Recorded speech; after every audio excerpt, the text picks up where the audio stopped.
This is Washington Park. Winter, spring, fall, and summer.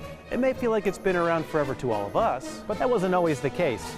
In the early 19th century, as the city grew, this section here was known as the parade grounds, and is one of the oldest public spaces within the city.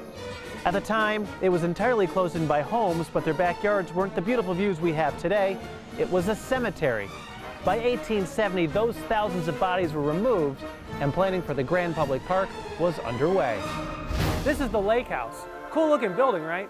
Well, it wasn't original to the park, and it wasn't finished until 1929.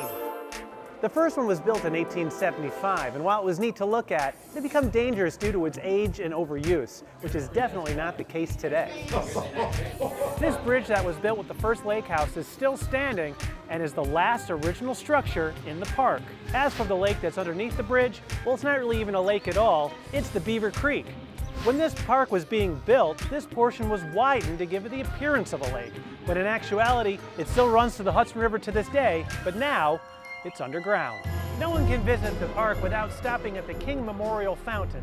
Completed in 1893, it features Moses on the Rock of Horeb, and it took more than 10 years to complete thanks to squabbling between the King family, the city, and the public. And of course, what would Washington Park be without Tulip Fest? Back in 1948, a newspaper editor came up with the idea. Since the tulips are already here, and Albany being one of the oldest Dutch cities in the country, well, it just made sense. And just 1 year later, we had our first tulip queen and king. Well, it lasted for a couple years anyways. And if spring isn't your thing, then maybe the cold is. The Capitol Holiday Lights in the park has been dazzling its visitors since 1997. And it's for a good cause, too, benefiting the Police Athletic League.